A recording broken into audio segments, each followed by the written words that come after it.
ansiamos recibir, porque esperamos solo en tu poder, que en toda prueba nos hará vencer.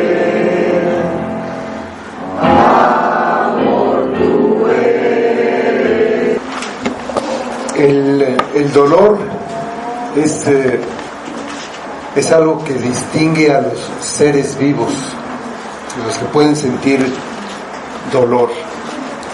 Incluso hasta las plantas dicen que pueden sentir dolor, pero obviamente que se puede ver más en los animales, que cuando hay dolor lo tratan de evitar por todos los medios.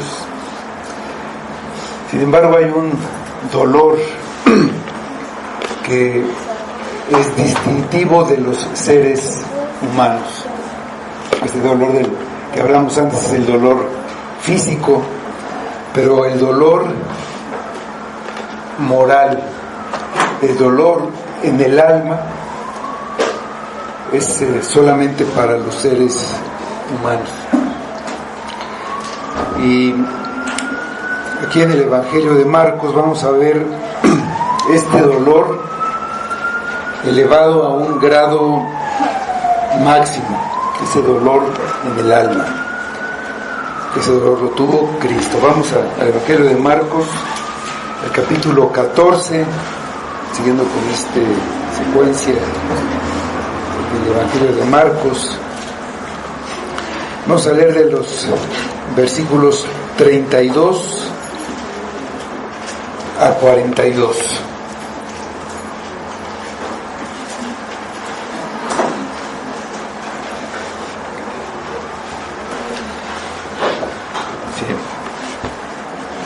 Vinieron pues a un lugar que se llama Getsemaní y dijo a sus discípulos: sentaos aquí entre tanto que yo oro.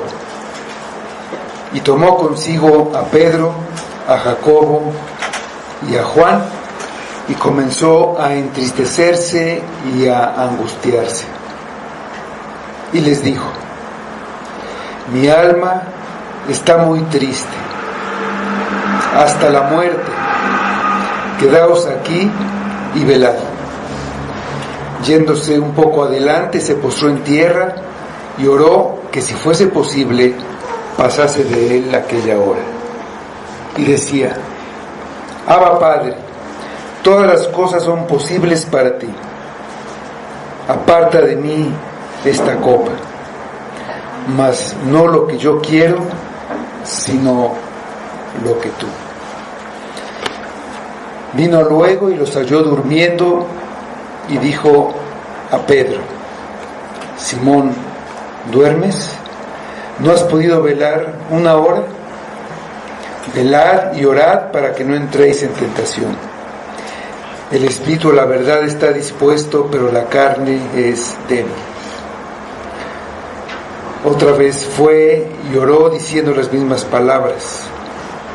Al volver, otra vez los halló durmiendo, porque los ojos de ellos estaban cargados de sueño y no sabían qué responderle. Vino la tercera vez y les dijo: dormid ya y descansad. Basta, la hora ha venido. He aquí, el Hijo del Hombre es entregado en manos de los pecadores. Levantaos, vamos. He aquí, se acerca el que me entrega. Vamos a orar.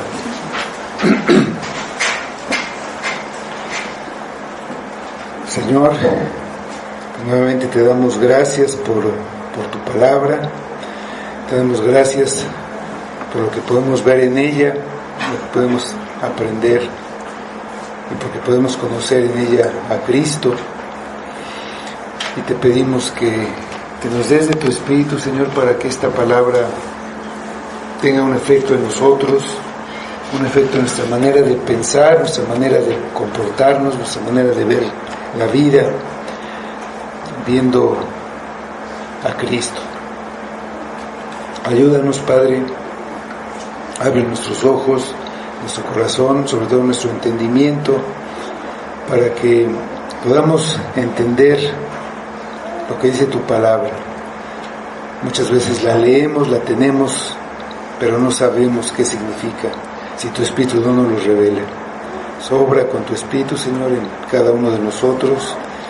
Trae salvación, trae consolación a los que la necesitan, trae paz, trae el fruto de tu palabra a nuestras vidas, trae fruto de arrepentimiento a cada uno de nosotros. Ayúdanos, Padre, y que todo sea para tu gloria, lo pedimos en nombre de Cristo. Amén.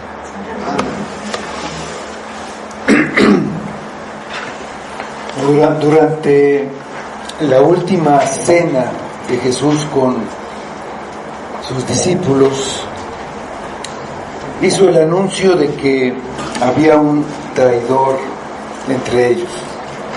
Y cada uno de estos discípulos se preguntaba si sería él. Le preguntaban a Cristo si él era el traidor.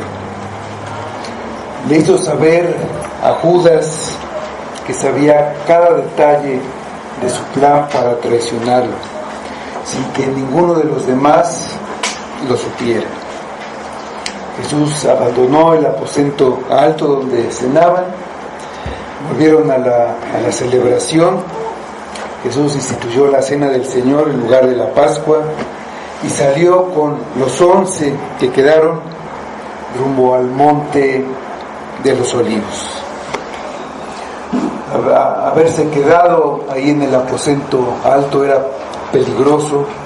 Las autoridades estaban buscándolo y Judas estaba decidido a entregarlo. Ese aposento era el lugar ideal para que lo aprendieran. Pero Jesús tenía algo muy importante que hacer antes de que eso ocurriera. Su destino final era el huerto o jardín en el que Jesús acostumbraba ir con sus discípulos. Fue varias veces ahí, iban a orar principalmente, y Judas conocía este lugar. No tenía la intención de huir, a pesar de que sabía los planes de Judas, como lo había dicho con toda claridad. Entonces Jesús hizo otro anuncio, que había una profecía que decía que todos ellos, todos sus discípulos, tropezarían y lo abandonarían. La profecía decía: iría el pastor y las ovejas serán dispersadas. La profecía incluía su muerte. Esa herida era una herida mortal. Y añadió: pero después que haya resucitado, iré delante de vosotros a Galilea. Él moriría, vendría una caída de todos los discípulos, pero al final, tal y como lo había dicho varias veces, resucitaría y volvería a estar al frente de ellos. Pero era necesario que las cosas sucedieran así. Sin embargo, Pedro no quiso escuchar. Lleno de autosuficiencia y de orgullo, dijo que aunque todos los demás se escandalizaran de Cristo, él no lo haría. Jesús le profetizó que esa misma noche, antes de que el gallo cantara 2 veces, él lo negaría 3 veces. Dice el pasaje que con más vehemencia Pedro decía que aunque tuviera que morir, no lo negaría. Y todos los demás decían lo mismo. Pues llegamos a este lugar, llegaron finalmente a donde iban. Y tenemos la primera oración, está el versículo 32. Y dice: vinieron pues a un lugar que se llama Getsemaní, y dijo a sus discípulos: sentaos aquí, entre tanto que yo oro.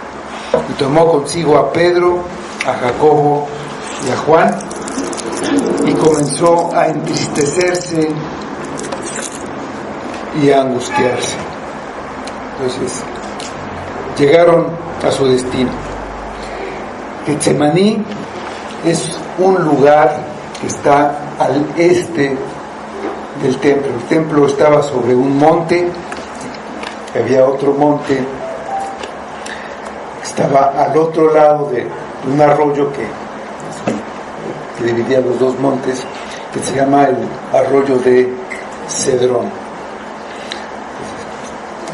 Este huerto, este jardín está en la parte baja del Monte de los Olivos.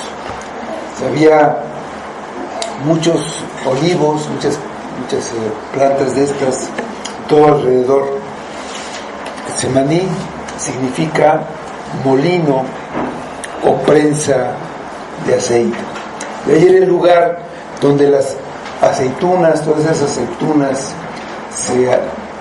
se machacaban, se molían, se aplastaban para obtener finalmente aceite.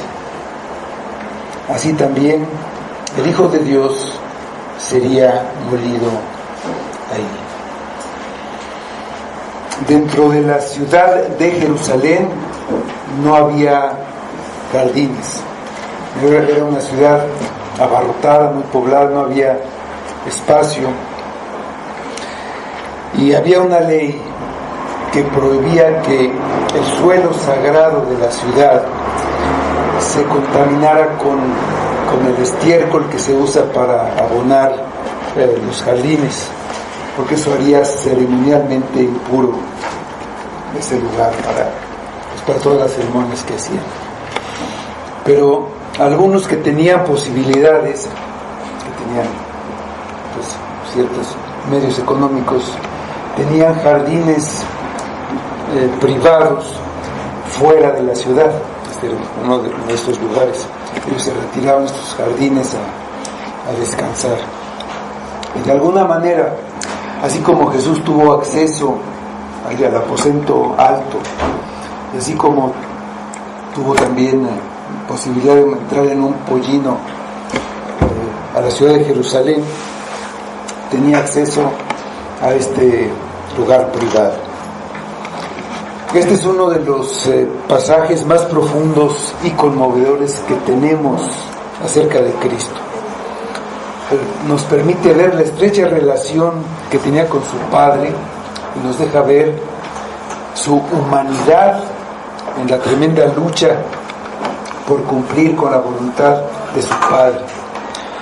Y vemos aquí las palabras exactas con las que oró. En muchas partes se menciona que Jesús oró, si se nos dice simplemente que oró, pero ni siquiera cuando enseñó a sus discípulos a orar, vemos las palabras que él usó. Ahí cuando enseñó a sus discípulos, les dijo cómo orar. Ustedes, vosotros, oraréis así. Al llegar a Getsemaní, el sufrimiento de Cristo ya había empezado. Empezó con el rechazo de parte de su pueblo y con la traición de Judas. Ahí empezó a entristecerse y a angustiarse. Pero sobre todo sabiendo que sería hecho pecado. El que nunca había pecado cargaría con el pecado. Sería identificado con el pecado de su pueblo para que ellos recibieran la justicia que era suya y pudieran estar como justos delante de Dios. En esos momentos necesitaba compañía humana. En momentos de angustia queremos tener a alguien con nosotros. No es que queramos que haga nada en particular, ni queremos decirle nada, ni siquiera que nos hable, simplemente que esté ahí con nosotros.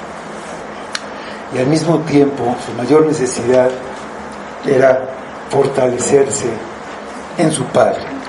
Necesitaba su compañía, necesitaba de su comunión, y por eso necesitaba estar solo para orar. Les dijo a los 8 discípulos, 8 de ellos que lo esperaran, que se sentaran mientras él oraba. Tomó a 3, a Pedro, Juan y Jacobo, para que lo acompañaran. Dice Lucas que él fue un poco más adelante, dice que se apartó de ellos a distancia como de tiro de una piedra, y se puso a orar, se postró en tierra, se arrodilló y su rostro cayó a tierra. Estos 3 discípulos se convirtieron así en testigos de la terrible lucha que Jesús mantuvo esa noche. Esos mismos 3 habían sido los únicos testigos de la transfiguración del Señor y también de la resurrección de la hija de Jairo. Según la ley, 2 o 3 testigos eran necesarios para comprobar una verdad, un hecho. Entonces seguramente había este propósito para estos 3 y algunos otros. Jacobo y Juan le habían pedido a Cristo sentarse a su izquierda y a su derecha en su gloria, a lo que Jesús les respondió que no sabían lo que le pedían. Cuando les preguntó que si podían beber la copa que él bebía, ellos no dudaron en contestar que sí podían. Cuando en el huerto de Getsemaní vieron la agonía de Jesús mientras oraba, pidiendo que pasara de él esa copa, ellos tuvieron que darse cuenta que realmente no sabían lo que habían pedido. Finalmente sabemos que Jacobo fue muerto a espada por Herodes, que Pedro también murió de una manera como mártir, y Juan vivió desterrado por muchos años. Cuando se apartó para orar, comenzó a entristecerse y a angustiarse. Las palabras que se usan en el texto indican una perturbación emocional profunda. También se traducen como terror, como espanto, además de dolor y angustia. Lucas lo dice así, dice: y estando en agonía, oraba más intensamente, y era su sudor como grandes gotas de sangre que caían hasta la tierra. En Lucas 22:44. Sudar sangre se produce solo en momentos de gran ansiedad, una situación de estrés y debilidad extremas. En esas condiciones, los vasos sanguíneos pueden contraerse y expandirse y dilatarse hasta el punto de la ruptura, de forma que se producen hemorragias en la capa debajo de la piel, está más cercana a donde están las glándulas sudoríparas. Así la sangre se mezcla con el sudor y brota por la piel. El estado de angustia en que se encontraba Jesús no era por temor a la muerte. Realmente él fue el hombre más valioso que ha existido jamás, como se demostraría un poco más tarde. Había mucho más que un solo temor a morir. Se trataba del estremecimiento de aquel que era la vida misma, al enfrentarse a todo el poder destructivo del mal, de todo aquello que se opone a la santidad de Dios, y que en ese momento se abatía directamente sobre él, por cuanto había decidido presentarse como el Cordero de Dios que muere por el pecado de la humanidad. Podía ver con extrema claridad toda la suciedad del mal que venía sobre él. Para su naturaleza santa y pura, el tener que enfrentarse con el pecado de toda la humanidad producía un terror y un dolor que es imposible expresar con palabras. Lo que estamos presenciando aquí es la lucha frontal entre la luz y las tinieblas, entre la vida y la muerte. Satanás estaba atacando a Cristo con todo su poder, con toda su fuerza, con toda su astucia. Los sufrimientos físicos que pasó durante su arresto y su crucifixión fueron terribles, pero los más dolorosos fueron los dolores de su alma santa e inocente, cuando con un conocimiento pleno de las consecuencias que ese acto iba a tener, aceptó cargar con el pecado de los hombres y quedar separado de Dios, recibiendo el castigo que merecían todos esos pecados, pagando el infierno de todos ellos, de todos los que vino a rescatar. Dice el versículo 34: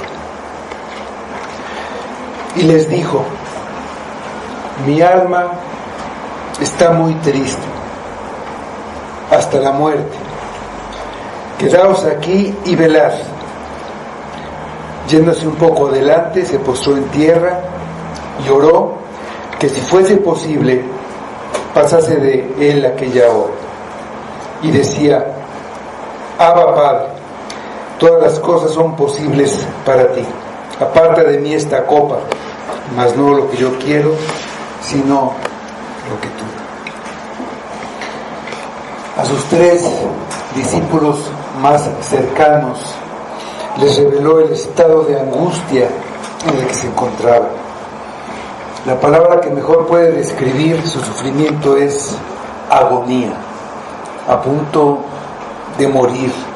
Estaba muriendo de tristeza, de dolor y ansiedad. La muerte que iba a afrontar no era consecuencia de sus propios pecados, ya que él no los tenía, sino que moriría en sustitución de pecadores, cargando en ese momento el pecado de muchos. A veces hemos sufrido como consecuencia de algún pecado y sabemos por experiencia lo doloroso que es. Pero Jesús iba a sufrir en unos pocos momentos por millones de pecados. Nunca nadie ha experimentado un dolor y una amargura como esa. Además, cuando fuera colgado en la cruz, quedaría bajo la maldición de Dios, mientras la santa ira del juez justo caía sobre él. Entonces se rompería la comunión que tenía con su Padre, que también lo abandonaría. Un poco más adelante podemos leer en esa hora, dice Marcos: a la hora 9, Jesús clamó a gran voz diciendo: Eloí, Eloí, lama sabactani, que traducido es: Dios mío, ¿por qué me has desamparado? En Marcos 15:34. Bien, en los salmos tenemos prefigurados estos sufrimientos de Cristo y las oraciones de Cristo en su angustia, como esta que vimos que está en el Salmo 22. Pero hay muchas otras.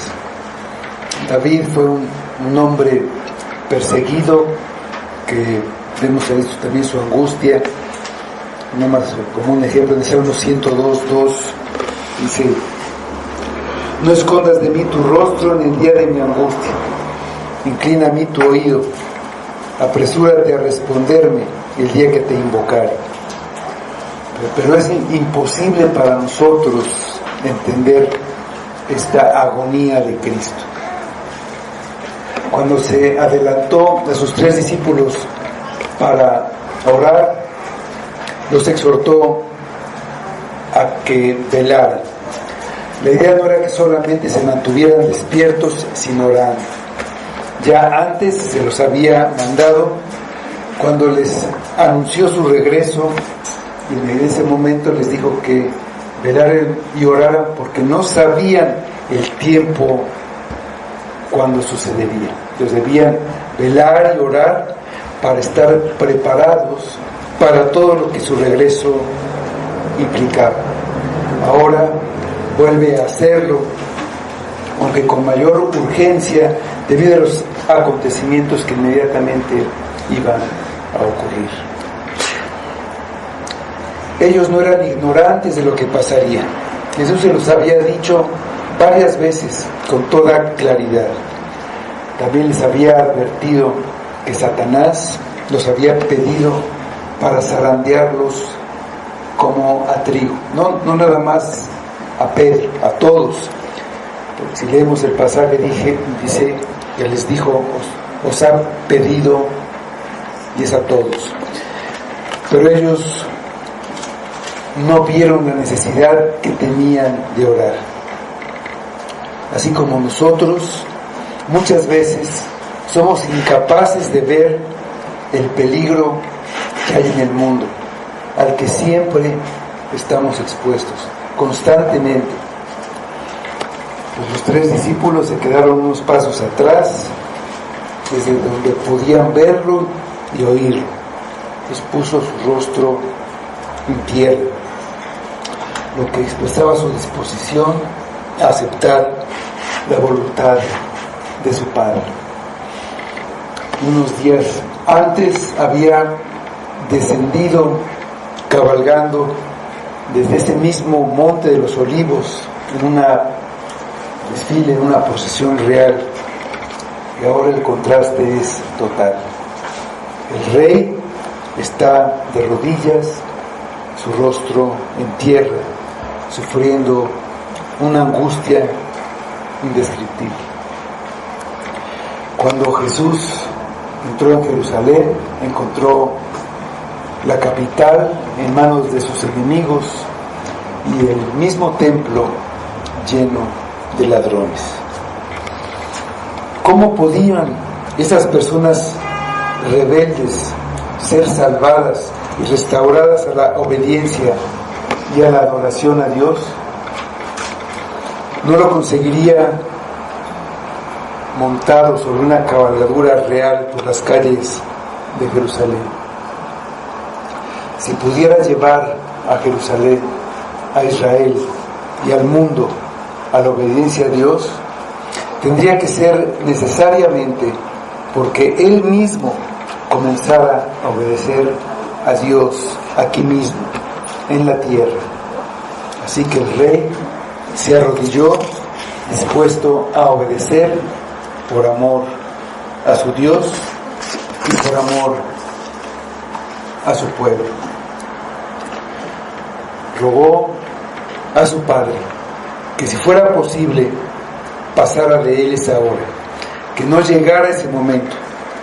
Si había otra manera de cumplir su voluntad de salvar a pecadores.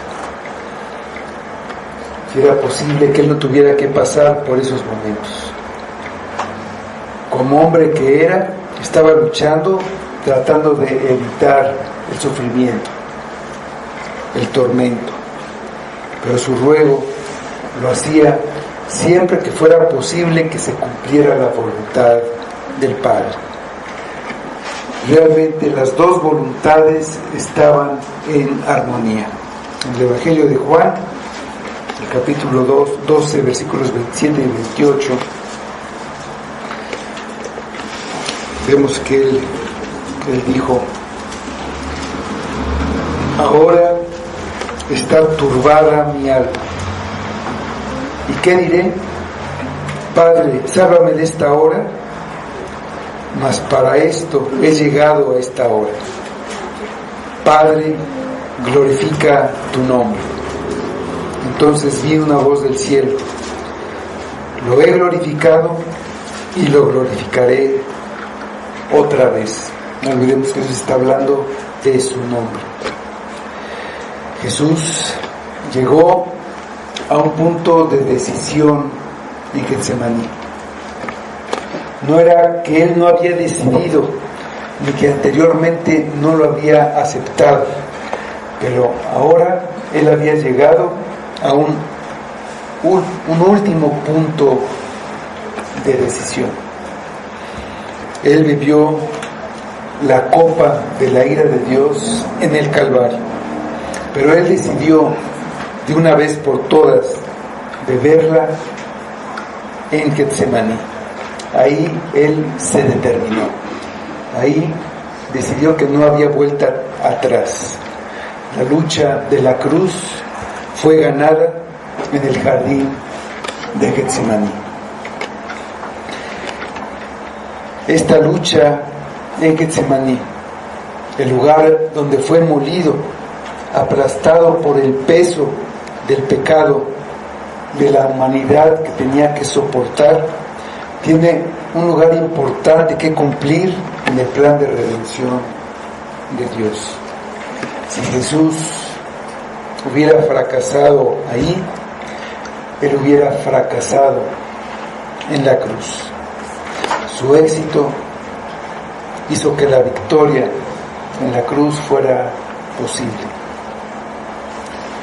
Jesús no estaba pidiendo permiso para dejar que la humanidad pereciera en el infierno. Él estaba pidiendo al Padre: si hay alguna forma de salvar a la humanidad que no sea esta, una que no sea la agonía que me espera en la cruz, que sea así. Pero no había otra manera, así que Jesús fue a la cruz. Esta oración de Cristo elimina cualquier otra manera de salvación. Si hubiera otra manera, su muerte no era necesaria. Si hubiera otra manera, su oración no fue contestada. No hubo aparentemente una respuesta del cielo. No había otra manera. El Hijo de Dios debía morir por los pecadores. La muerte que sufrió no era solamente la separación del alma del cuerpo, sino el abandono del Dios de justicia por haberse identificado con el pecado. Le rogaba: Padre, todas las cosas son posibles para ti, aparta de mí esta copa. La copa es un símbolo del juicio por el pecado. Frecuentemente se le nombra la copa de la ira de Dios. En el Antiguo Testamento, la ira de Dios es la divina respuesta al pecado y a la desobediencia del hombre. Los profetas del Antiguo Testamento a menudo escribían acerca de un día futuro, del día de la ira. Y hay muchos pasajes de eso. En Joel tenemos varios.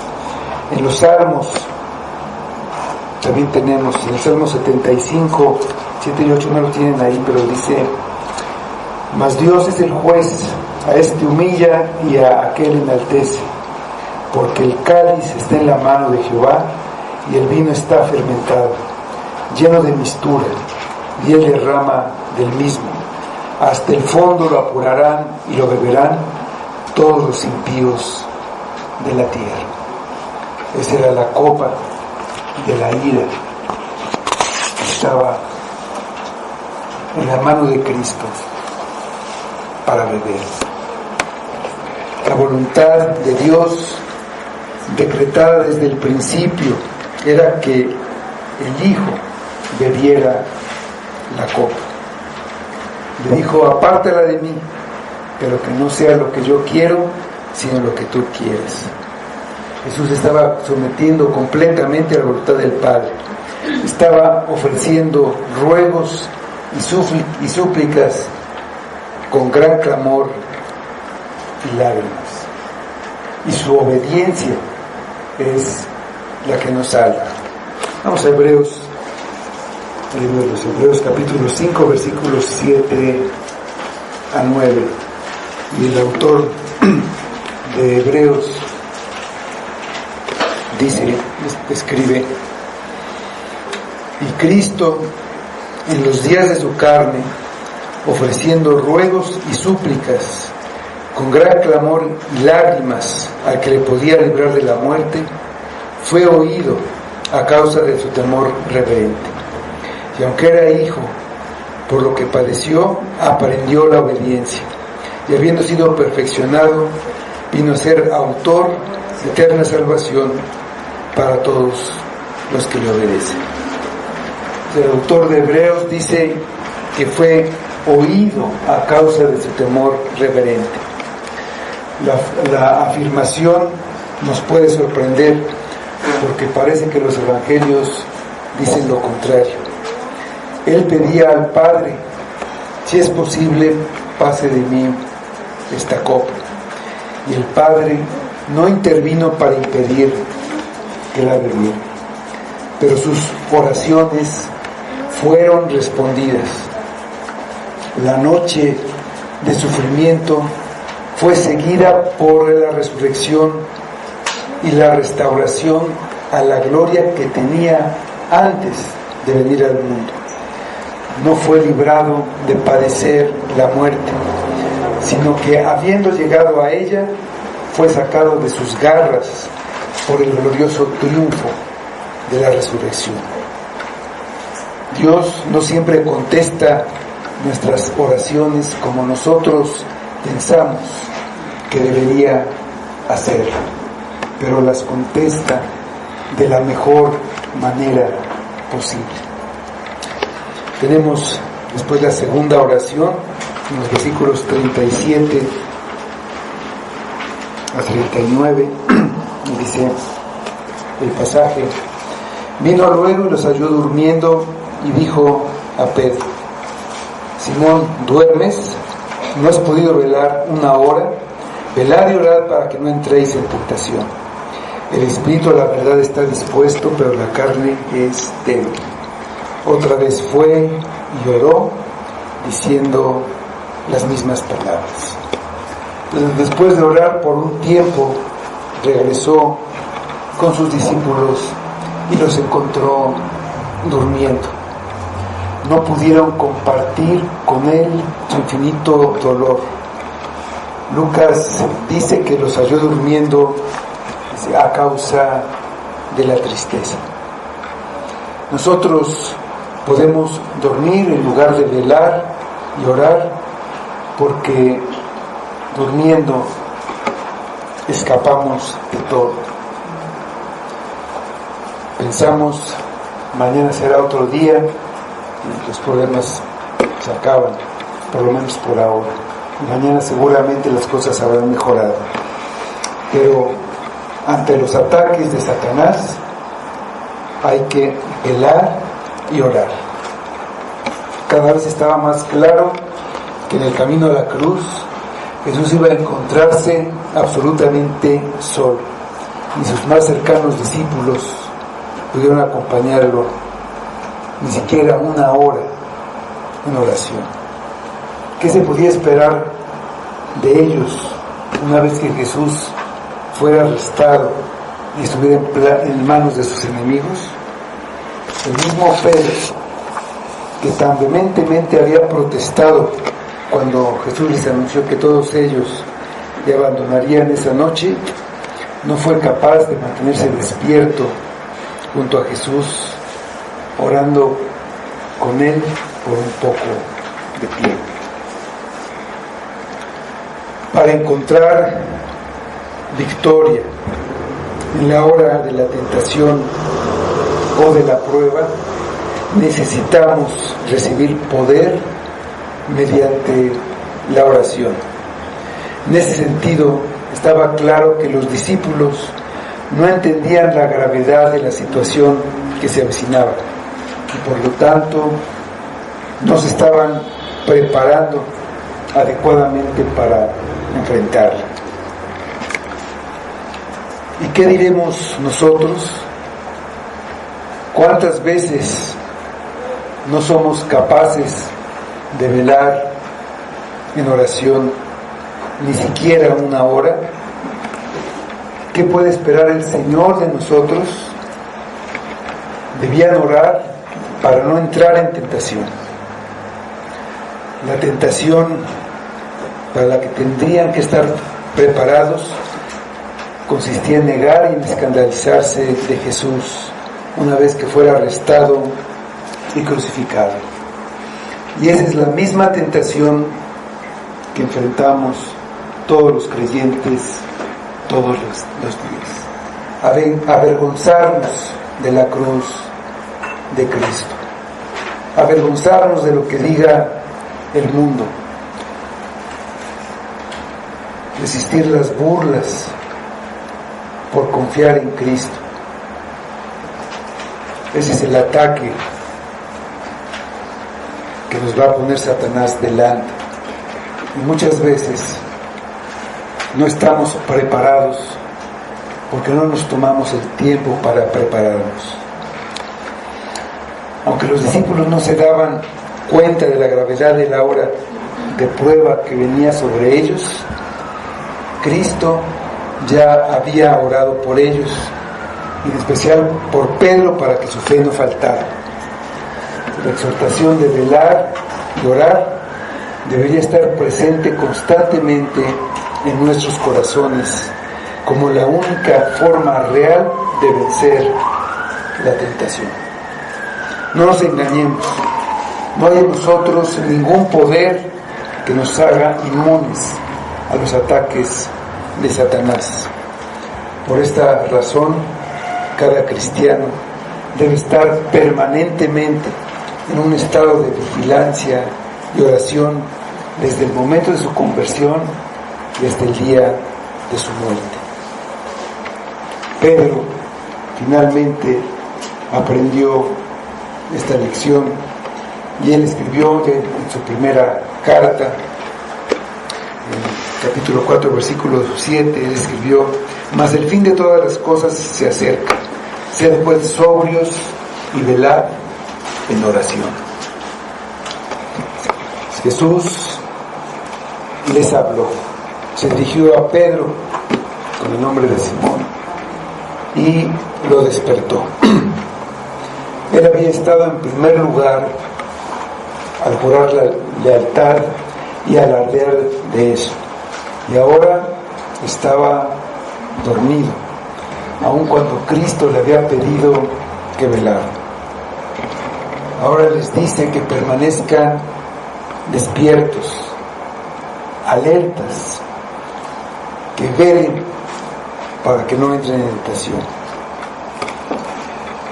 No es que haya mérito en no dormir. Alguien puede pensar: bueno, yo me acuesto a las 12 de la noche y me levanto a las 5, estoy velando. No se refiere a ese tipo de velar. Una persona puede estar muy despierta físicamente y a pesar de eso sucumbir a la tentación. Pero si permanece despierta espiritualmente, es decir, si su corazón y mente permanecen alerta, vigilantes, orando, vencerá la tentación. La tentación para los discípulos consistía en ser infieles a Jesús. Ya sabemos que ellos, concretamente Pedro, no permanecieron alertas, no realizaron ese ejercicio intenso de oración y por lo tanto sin remedio cayeron en la tentación. No se fortalecieron y estaban en un estado de debilidad espiritual. Añadió Jesús: el espíritu está dispuesto, pero la carne es débil. Pedro, de la misma manera que nosotros, fracasó en la tentación que venía debido a que fracasó en velar y orar.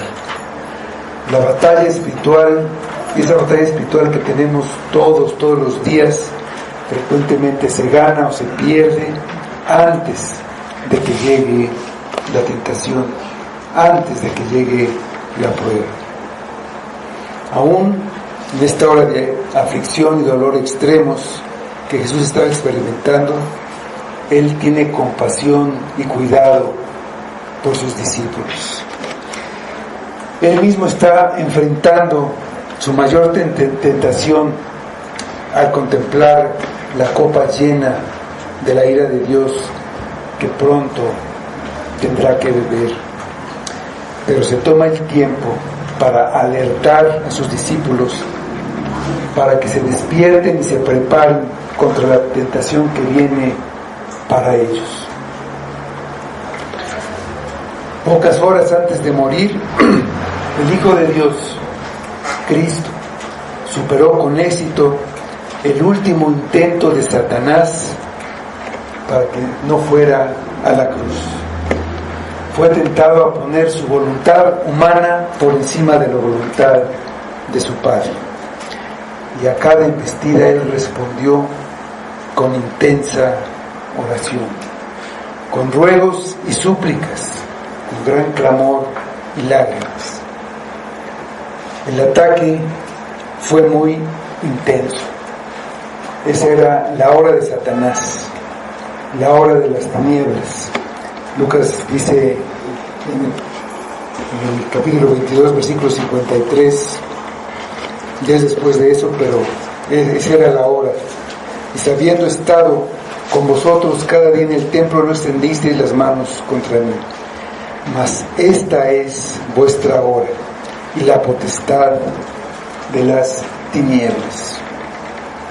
En eso entendemos que el que estaba atrás de todo esto era Satanás.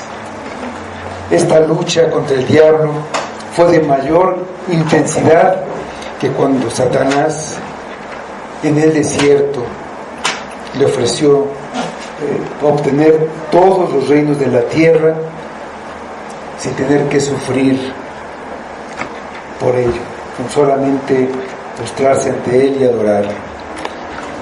La misma tentación era la tentación de que no fuera a la cruz y iba a recibir todo. La misma tentación se repitió cuando por medio de Pedro trató de convencerlo también para que no fuera a la cruz.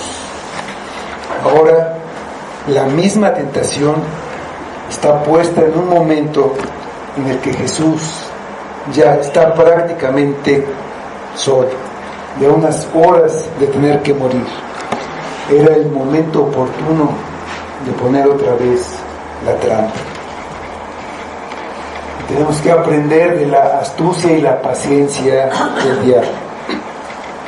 Nos va a tentar muchas veces con lo mismo, para que esa tentación esté presente en nuestra mente.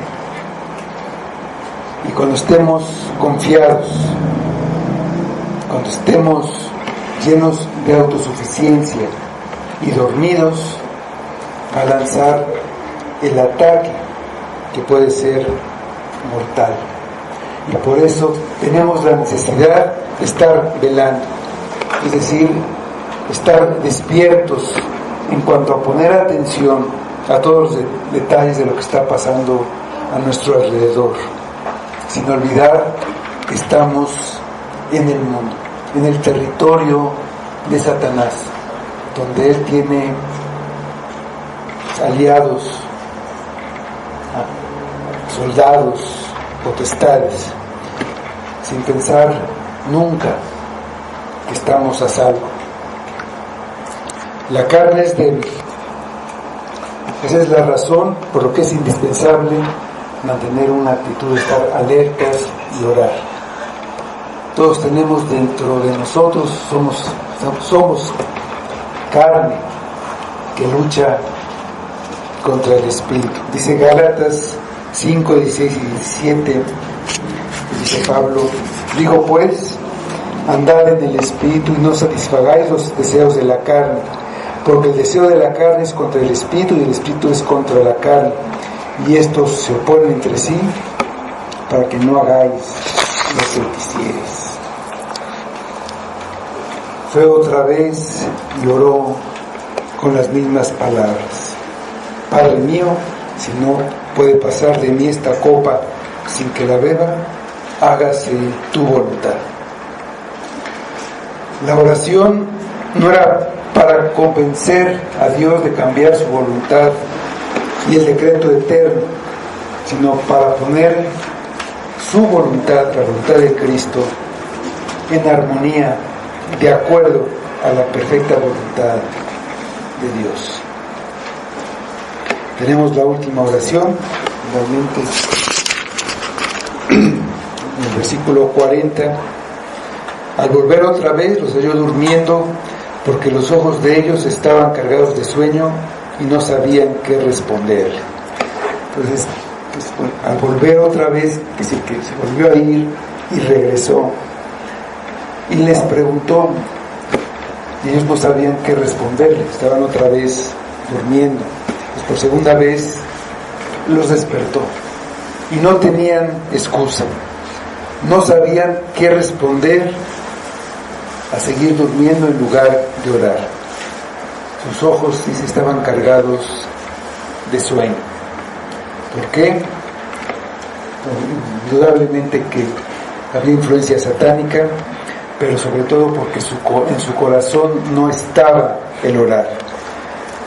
De manera que Jesús tenía que librar la batalla completamente solo, sin ninguna ayuda de los hombres, ni siquiera de los tres más cercanos a él. Si ellos hubieran obedecido la exhortación de continuar en oración, no los hubiera vencido el sueño. Dice el versículo 41, vino la tercera vez y les dijo, dormid ya y descansad, basta, la hora ha venido, he aquí el Hijo del Hombre es entregado en manos de los pecadores. Levantaos, vamos, he aquí se acerca el que me entrega. Ya no hay más exhortaciones. Para Jesús la lucha ha terminado, ha vencido. En su alma hay una perfecta paz. Ha tomado la decisión de poner su vida en rescate por muchos. Lucas dice que fue fortalecido por un ángel, pero lo que fue determinante en esta victoria fueron sus propias oraciones.